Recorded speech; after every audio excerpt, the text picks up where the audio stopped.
X Men second coming के last episode के अंदर हमने देखा था कि किस तरह से केबल और होप समर जो है वो अब प्रेजेंट के अंदर आ चुके हैं।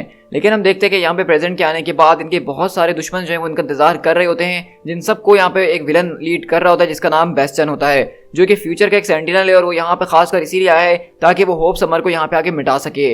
इसी तरह हम देखते हैं कि यहाँ पे साइक्लॉप को भी पता चल चुका होता है कि केबल अब वापसी लौट कर आ चुका है, तो ये बात समझ जाता है कि होप समर उसी के साथ हो सकती है। तो इसलिए यहाँ पे साइक्लॉप जो अपने पूरे के पूरे एक्समैन टीम को तैयार करता है और उनको उनके पीछे भेज देता है ताकि वो लोग जल्द से जल्द केबल तक पहुंच सकें और उन दोनों को बचा के घर लेकर आ सकें। तो अब आगे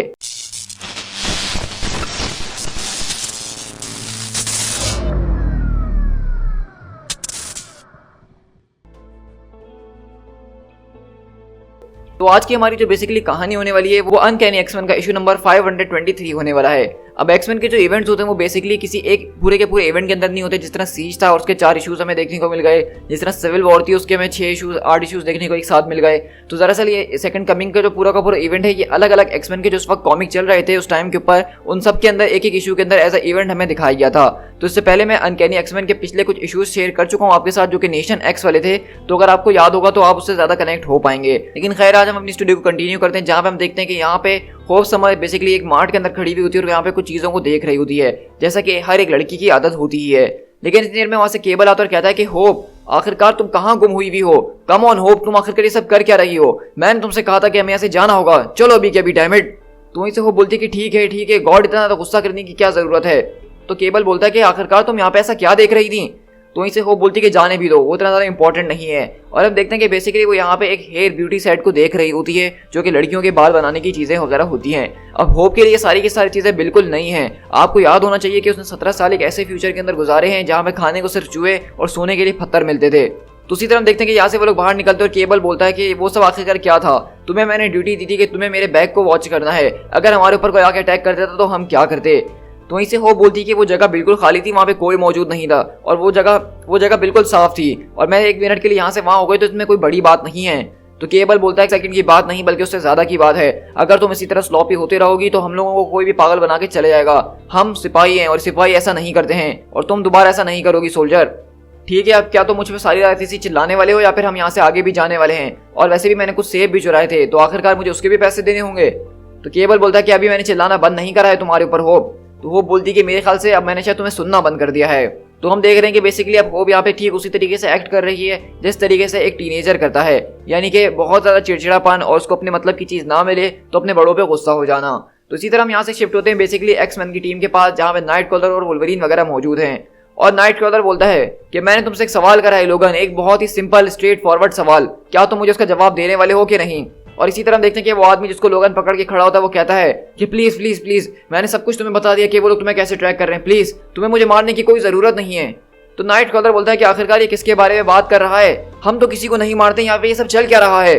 लेकिन इसी तरह हम देखते हैं कि लोगन वहीं से बोलता है कि हम लोग एक वॉर के ऊपर हैं एल्फ, प्लेन एंड सिंपल। और अगले बार लोगन के क्लॉस की आवाज आती है और वहां पे उस आदमी का काम तमाम कर देता है और कहता है कि बेस्टन, स्ट्राइकर, लैंग, ट्रास्क, हॉज, क्रीड और बेस्टन ये सारे के सारे लोग मिलकर बहुत लंबे अरसे से यहाँ पे केबल और होप का इंतजार कर रहे थे जिस तरह हम यहाँ पे उनका इंतजार कर रहे थे। लेकिन हम में से कुछ लोग जो है वो उनको तलाश करने की तब से कोशिश कर रहे हैं जब से हमें इसकी भनक थी, हम उनको रोकने की तब से कोशिश कर रहे हैं जब से किसी को पता तक नहीं है, और हमने इनको रोकने के लिए बहुत ज्यादा कुछ खोया भी है और बहुत कुछ गवाया भी है। और मुझे नहीं लगता कि अगर मैं तुम्हें वो सब बताना चाहूंगा तो तुम्हें उसमें सुनने में जरा सी भी दिलचस्पी होगी।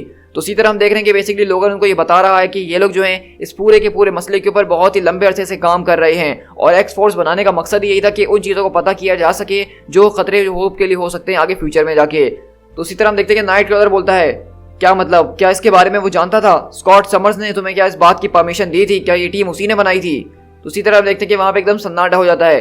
X23 बोलती है क्या तुम्हें ये सब कुछ बिल्कुल ऑब्वियस नहीं लग रहा है। तो उसी तरह नाइट कॉलर बोलता है कि बस बहुत हो चुका है, हैंक बिल्कुल सही कहता था, बीस ने इस टीम को इसी वजह से छोड़ा था, मुझे समझ में आ रहा है, मैं इस टीम के अंदर और ज्यादा नहीं रह सकता हूँ। तो इसी तरह मैं आपको याद दिलाता चलूं, अगर आपको नेशन एक्स का इवेंट याद हो जहां पे हम देखते हैं कि बीस्ट यानी कि हैंक मकॉय वो एक्समैन को छोड़ के जा चुका है इस वक्त, और इसी वजह से आपको अभी तक वो कॉमिक में नजर नहीं आया है। उसकी वजह यही होती है कि उसको दरअसल पता चल चुका होता है कि साइक्लॉप ने वुल्वरीन के साथ मिलकर एक टीम बनाई है एक्स फोर्स और उसके अंदर इस तरह के गंदे काम किए जा रहे हैं और इसलिए उसको बर्दाश्त नहीं होता ये सब और वो एक्समैन को छोड़ के चले जाता है। और अब हम देख रहे हैं कि नाइट कॉलर बेसिकली वही बात यहाँ पे कर रहा है, लेकिन यहीं से क्लॉसस बोलता है कि देखो इस वक्त हमारे लिए सबसे ज्यादा जरूरी बात यह कि वो लड़की वो इस वक्त अनप्रोटेक्टेड है इस पूरे की पूरी दुनिया के अंदर, और जब तक वो लड़की इस तरह से घूमती रहेगी और ज्यादा खून खराबा होता रहेगा। तो इसे नाइटक्रॉलर बोलता है कि ठीक है, मैं तुम्हारी बात सुनता हूँ, यहाँ पे रुक जाता हूँ, लेकिन मुझे अभी इसी वक्त स्कॉट से बात करनी होगी। अभी इसी तरह हम यहाँ से स्कॉट और एमा फ्रॉस्ट के पास शिफ्ट होते हैं, जहाँ पे स्कॉट बेसिकली टेलीपैथी के जरिए सबको चेक करने की कोशिश कर रहा होता है, सबसे लिंक बनाने की कोशिश कर रहा होता है, और वो लोग जो है बेसिकली केबल की लोकेशन को जानने की कोशिश कर रहे होते हैं कि वो यहाँ से आगे कहाँ मूव कर रहा है। लेकिन इतनी देर में हम देखते हैं कि एमा फ्रॉस्ट बोलती है कि स्कॉट, कर्ट का खून जो है वो बहुत जल्द उबलने वाला है, वो तुमसे बहुत जल्द अब एक्स-फोर्स के बारे में पूछेगा। और अगली बार वो टेलीपैथी के जरिए आता है और कहता है कि स्कॉट, क्या तुमने वुल्वरीन और उसकी गैंग को इस बात की परमिशन दी थी कि वो जो यहाँ पे सारे अलग अलग गंदे काम कर रहे हैं या फिर ये अपनी मनमर्जी यहाँ पे चला रहे हैं? तो वहीं से स्कॉट बोलता है कि वाह, मुझे पता था कि ये चीज़ मेरी तरफ आ रही है, अब आखिरकार मैं उसको क्या जवाब दूँ। तो एमा बोलती है कि डार्लिंग, तुमने अपना बिस्तर पहले ही तैयार कर लिया है, अब बस तुम्हें उसके अंदर लेटने की जरूरत है। और सीधा हम देखते हैं कि स्कॉट बेसिकली यहाँ पे सोच में पड़ जाता है कि वो यहाँ पे क्या जवाब दे और क्या ना दे। तो वहीं से कर्ट बोलता है कि वेल स्कॉट, मैं तुम्हारा इंतजार कर रहा हूँ जवाब का। तो वहीं से साइक्लोप बोलता है कि हाँ नाइटक्रॉलर, मैंने ही एक्स-फोर्स को सैंक्शन किया है, मैंने उनको वो अलग अलग मिशंस दिए थे, मैंने उनको ब्रीफ्स दी थी और कुछ ऐसी चीजें थी जिनको हमें किसी भी हाल में अकॉम्प्लिश करना था, और हमें अपने पूरे के पूरे एग्जिस्टेंस को, यानी एक्स-फोर्स के एग्जिस्टेंस को छुपाने के लिए कुछ भी करना था। और मुझे अगर ये सब दोबारा करना पड़े तो मैं बिना हिचकिचाए ये सब दोबारा कर सकता हूँ। और मैं ये तुम्हें बता देना चाहता हूँ कि अगर अब तुम्हें मेरी लीडरशिप से कोई मसला है, कोई परेशानी है, तो तुम्हें ये सब जो है फील्ड के अंदर बोलने की जरूरत नहीं है। तुम उस लड़की को वापसी घर पे लेकर आओ सही सलामत, उसके बाद तुम्हें अगर मेरा सर भी धड़ से अलग करना हो तो तुम कर देना। तो उसी तरह हम देखते हैं कि नाइटक्रॉलर बेचारे उस आदमी के पास आता है और उसकी आंखें बंद करते हुए बोलता है कि मैं तुम्हारी बात समझ चुका हूँ। तो एमा यहाँ पे साइक्लोप को जो है कंधे पे हाथ रखते हुए कहती है कि ये तो एक ना एक दिन होना ही था डार्लिंग। और इसी तरह हम यहाँ पे अंदाजा लगा सकते हैं इस छोटी छोटी बातों से कि यहाँ पे स्कॉट की जो लीडरशिप है उसके लिए कितनी ज्यादा हार्ड पे हार्ड होते जा रही है। उसने कुछ ऐसे फैसले लिए जिसके ऊपर वो बिल्कुल भी प्राउड फील नहीं करता है, लेकिन वो फैसले लेना बहुत ही ज्यादा जरूरी थे ताकि होप समर्स और केबल को सुरक्षित रखा जा सके। और इसी तरह वो कहता है कि एक बार वो लड़की यहाँ पे आ जाए तो मुझे पूरी उम्मीद है कि सब कुछ बिल्कुल ठीक हो जाएगा, हमें किसी ना किसी तरीके से उस लड़की तक पहुंचना होगा ही। और इसी तरह हम यहाँ से शिफ्ट होते हैं बेसिकली ब्लैक बर्ड जहाज के अंदर, जहाँ पे उनके लीडर बोलता है कि कम इन यूटोपिया। ब्लैक बर्ड अपने चेक पॉइंट के ऊपर पहुंच चुका है और ऑटो पायलट को एंगेज कर दिया गया है। तो इसी तरह हम देखते हैं कि केबल बोलता है कि तुम्हारी बहुत ही बढ़िया टाइमिंग है कैनन बॉल, तुमने बिल्कुल जबरदस्त तरीके से करा। अब मैं तुम्हें एक मिशन देना चाहता हूँ। हम लोग इस वक्त जो है बेस्टियन के खिलाफ लड़ रहे हैं और उसके गुंडों से। उनके पास जबरदस्त किस्म के टैक्टिक्स मौजूद हैं जिसके जरिए वो अलग अलग वेपन्स का इस्तेमाल करके हमारे ऊपर भारी पड़ सकते हैं। लेकिन हमें एक इन्फॉर्मेशन मिली जिसके मुताबिक उनकी एक फैक्ट्री के बारे में पता चला है। उस फैक्ट्री के अंदर बेसिकली वो लोग सेंट लुइस के अंदर अलग अलग किस्म के जबरदस्त किस्म के वेपन्स को बना रहे हैं जो कि हमारे ऊपर काफी ज्यादा भारी पड़ सकते हैं। तो मैं चाहता हूँ कि तुम अपनी टीम को लेकर उस फैसिलिटी के अंदर जाओ और उस पूरी की पूरी फैसिलिटी को शट डाउन कर दो ताकि वो हमारे ऊपर अटैक करने के लिए काबिल ना रह सकें। लेकिन इतनी देर में हम देखते हैं कि साइफर जो होता है उनकी टीम का मेंबर, वो कहता है कि एक्सक्यूज मी साइक्लोप, लगता है कि मुझे अभी भी कुछ पता चला है। जंगल की तरफ से मुझे कुछ ऐसे फुटप्रिंट्स मिले हैं जिनको देख के लग रहा है कि वो कोई और नहीं बल्कि केबल हो सकता है। तो साइक्लोप फौरन खुश हो जाता है और कहता है कि ये करी ना तुमने बात। इसी तरह हम यहाँ से केबल और होप के पास शिफ्ट होते हैं जहाँ पे हम देखते हैं कि वो लोग आज रात एक मोटेल के अंदर रुकने वाले हैं। और इसी तरह देखते हैं कि जैसे ही केबल को इस कमरे के अंदर लेकर आता है और कहता है कि देखो हमारे वक्त के अंदर इस तरह से पैसे देते हैं और एक रात गुजार लेते हैं। तो ये देख के होप एकदम चौंक जाती है और कहती है कि वाओ नेथन, ये कितना जबरदस्त है और ये बेड को देखो कितना बाउंसी बाउंसी है। तो केबल बोलता है कि अरे यार बस भी करो यार, इतना ज्यादा शोर करने की जरूरत नहीं है, काम डाउन डैम इट। तुम थोड़ी देर के लिए अपनी आंखें बंद कर लो, उसके बाद हम दोबारा कल सुबह निकलने की तैयारी करेंगे। और इसी तरह हम देखते हैं कि बेसिकली केबल यहाँ पे जो है वो न्यूज़पेपर पढ़ रहा होता है और वो पता करने की कोशिश कर रहा होता है कि आखिरकार एक्समैन के साथ हुआ है तो क्या हुआ है। और उसको पेपर के जरिए पता चलता है कि सैन फ्रांसिस्को के अंदर अब न्यूयॉर्क, और उसको जाके ये पता चलता है कि बेसिकली केबल को कि अब जो है एक्समैन वो न्यूयॉर्क सिटी के अंदर नहीं रहते हैं बल्कि वो सैन फ्रांसिस्को के अंदर शिफ्ट हो गए यूटोपिया के ऊपर। और कहता है कि कैलिफोर्निया। तो इसे होप बोलती कि क्या? तो कहता है कि हमें सैन फ्रांसिस्को जाना होगा, हम लोग जा रहे हैं सैन फ्रांसिस्को कैलिफोर्निया। लेकिन अगले पल हम यहाँ से बेस्टन के पास शिफ्ट होते हैं जहाँ पे वो कहता है कि मेरे भाइयों अब हमारा वक्त बहुत जल्द आने वाला है। ये प्लान जो हमारा प्लान है जिसके जरिए हम हर एक म्यूटेंट को मार के खत्म करने वाले हैं और इस लड़की का काम तमाम करेंगे, ये अपने फुल स्विंग के ऊपर आ चुका है। हमने उनको ट्रैक करने की कोशिश करी कुछ पुराने तरीकों से जो कि बिल्कुल भी यहाँ पे हमारे लिए काम ना आ सके। ऐसा लगता है कि केबल यहाँ पे किसी तरह से अपने आप को क्लॉक करने में कामयाब हो चुका है, या फिर हो सकता है कि उस लड़की के पास इस तरह की कोई खूबी हो जिस वजह से वो अपने आप को हमसे छुपा पा रही है। चाहे ये जो कुछ भी, उसको तो पता हम बाद में लगा ही लेंगे, लेकिन इसीलिए मैंने कुछ अपने नए टेक्नोलॉजीज को इस्तेमाल करने के बारे में फैसला करा जिसके जरिए मैं उनको ढूंढ सकूँ। क्योंकि जिस तरह के एक्समैन वो अपने लोगों को तलाश करने के लिए सेलिब्रा का इस्तेमाल करते हैं, हमारे पास उनसे ज़्यादा ही अलग तरीके मौजूद हैं। हम लोग कम्प्लीटली ब्लाइंड नहीं हैं क्योंकि मैंने तकरीबन हर एक चीज़ के लिए एब्सोल्युटली पहले से प्लान करके रखा था। ये टेक्नो ऑर्गेनिक वायरस जिसके जरिए मैंने तुम सबको रिजरेक्ट करा है, यही टेक्नो ऑर्गेनिक वायरस जो है वो केबल की बॉडी के अंदर भी मौजूद ही है। अब हम एक्समैन को ट्रैक नहीं करेंगे, ना ही हम उस लड़की को ट्रैक करेंगे और ना ही हम केबल को ट्रैक करेंगे, बल्कि उसकी बॉडी के अंदर का जो टेक्नो ऑर्गेनिक वायरस है मैं अब उसको ट्रैक कर सकता हूँ। यहाँ पे तुम्हें एक्स का स्पॉट जो नजर आ रहा है वो किसी और की नहीं बल्कि केबल की ही लोकेशन है। लगता है कि वो लोग आज रात यहाँ पे जो एक जगह के ऊपर रुके हैं। मैं चाहता हूँ उनको चारों तरफ से घेर लिया जाए और तुम अपने प्यूरीफायर का एक स्क्वाड वहाँ पे लेके जाओ और उनकी नींद के अंदर उनका काम तमाम कर दो। और इस बात के लिए रेडी रहना कि वहाँ पे कुछ एक्समैन भी तुम्हें तलाश कर सकते हैं। तुम्हें जो इस पूरे के पूरे मिशन को कंप्लीट करना है और वहाँ पे किसी को भी जिंदा नहीं छोड़ना है। No prisoners at all.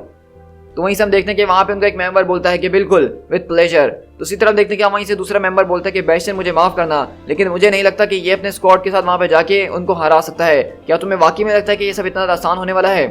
तो बेस्टियन बोलता है कि हॉर्ज तुम्हें इतनी ज्यादा कंसर्न करने की जरूरत नहीं है। स्ट्राइकर अपनी फोर्सेस को अच्छे तरीके से संभाल सकता है, लेकिन मुझे ये भी पता है कि उसका यूनिट बहुत जल्द उनके सामने फेल होने वाला है। स्पीकिंग ऑफ कॉन्टिजेंसीज, मैं चाहता हूँ कि मुझे फौरन से अपडेट दी जाए कि मेरे टावर की कंस्ट्रक्शन कहाँ तक पहुंची है। और इसी तरह हम देख रहे हैं कि बेसिकली बेस्टियन यहाँ पे किसी किस्म का टावर बनवा रहा है जो कि उसका बैकअप प्लान है। अब इसी तरह हम लोग यहाँ से शिफ्ट होते हैं अगले दिन, जहाँ पे आप देखते हैं कि होप यहाँ पे उठती है, नहाती धोती और शीशे में अपनी तरफ देख रही होती है।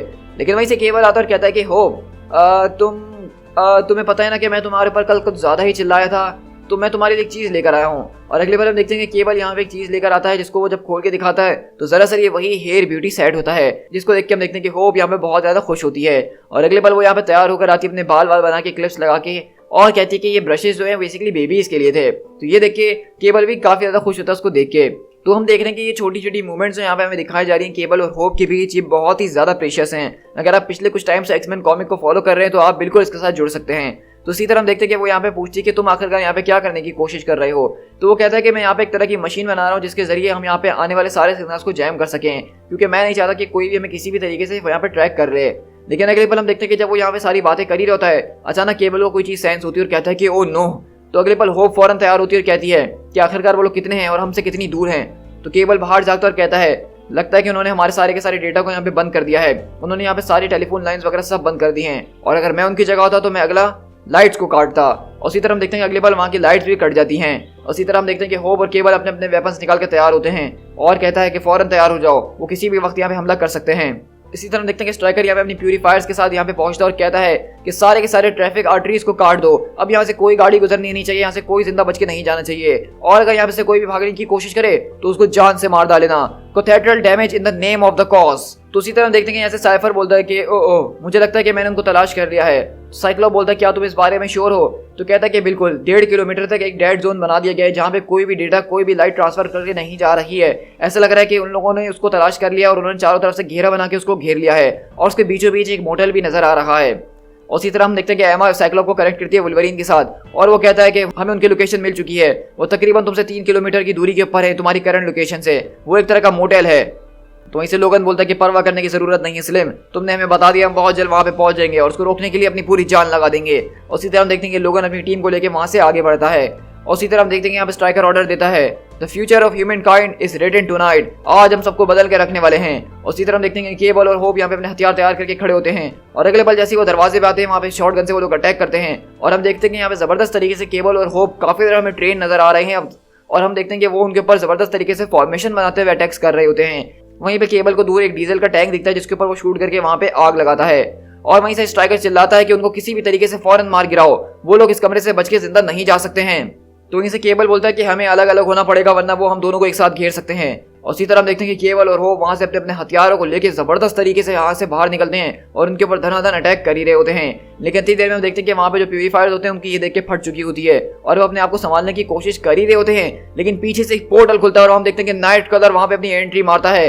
और वहीं से लोग बोलते हैं कि क्लॉसस मुझे फौरन वहां पे नीचे पहुंचाओ, और अगले पल हम देखते हैं कि क्लॉसस वहां पे वुल्वरीन को उठा के जोर से कैनन बॉल की तरह वहां पे फेंकता है, और लोगन अपने क्लॉस सीधा निकालते हुए जाता है उन आदमियों के ऊपर अटैक करता है और उनकी जान ले लेता है, और कहता है ओ ओल्ड मैन जरा एक लंबी सांस लो क्योंकि हम तुम्हारी तशरीफ एक बार फिर से बचाने के लिए आ चुके हैं। लेकिन इसी तरह हम देखते हैं कि यहाँ पे होप और केबल को चारों तरफ से प्यूरीफायर्स घेर चुके हैं और लोगन यहाँ पे पहुंच चुका अपनी टीम के साथ। इसी तरह हम यहाँ से साइफर के पास शिफ्ट होते हैं जो कि कहता है कि अल्फा टीम अपनी डेस्टिनेशन के ऊपर पहुंच चुकी है। तो साइक्लोप बोलता है कि बहुत बढ़िया, अब अपने जहाज को डीक्लॉक करो और नीचे उतरने की तैयारी की जाए। और इसी तरह हम देखते हैं कि यहाँ से बेसिकली न्यू म्यूटेंट्स की जो टीम है वो यहाँ पे उस फैसिलिटी के ऊपर पहुंच चुकी है और वो यहाँ पे अटैक करने के लिए अब कूद रहे हैं। और वहीं से कैनन बॉल बोलता है कि हमें ऑर्डर्स मिल चुके हैं सर, हम आपको नाराज नहीं करेंगे सर। To be continued.